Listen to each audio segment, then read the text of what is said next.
Hello and welcome. My name is Aaron Tran, and today we're diving into a topic that's been pretty controversial for a long time: cannabis and its effect on cognitive function. There's this long-standing belief that using marijuana, especially on a regular basis, leads to cognitive decline. But what if that's not the full story?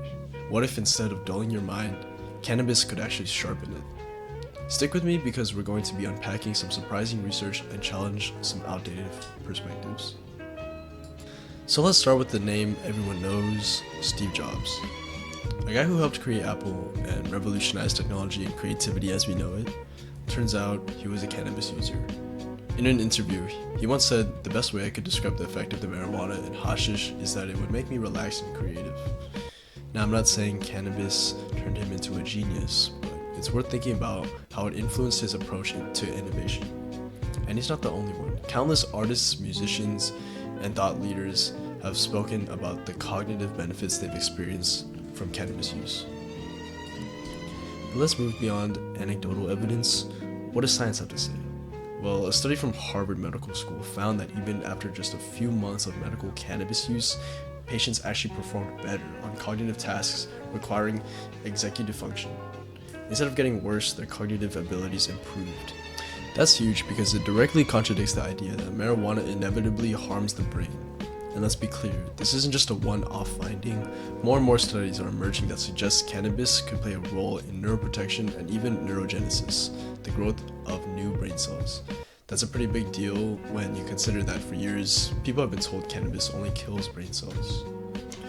In Norway, a study found that most doctors believe medical cannabis improves the quality of life for patients with chronic pain and even reduces opioid dependency.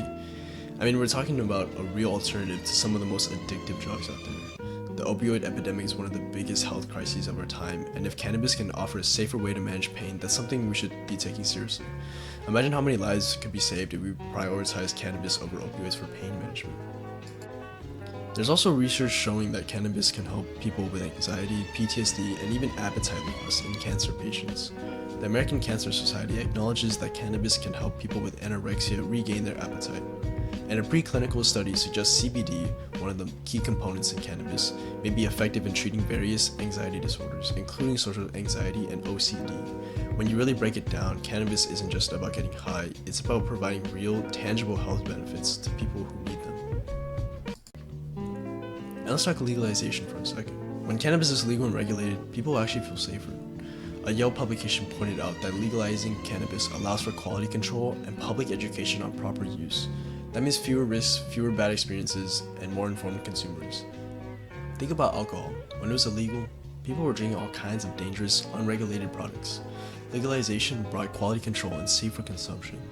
The same applies to cannabis. When we legalize and regulate, we take the power away from black markets and ensure people are getting a product that's safe and consistent. So where does this leave us? It's clear that the old narrative about cannabis being a cognitive killer is outdated. From creative minds like Steve Jobs to hard science coming out of institutions like Harvard, we're seeing a different picture. One with cannabis, when used responsibly, can actually enhance cognitive function, improve mental health, and offer a safer alternative to dangerous pharmaceuticals. But let's also acknowledge that cannabis isn't for everyone. Just like any substance, it affects different people in different ways. Some people might experience paranoia or decreased motivation, and that's valid. But what we need is a balanced conversation. Not one based on fear, but based on facts. If we want to talk about cannabis, let's talk about it with nuance, with an open mind, and with the willingness to separate science from stigma.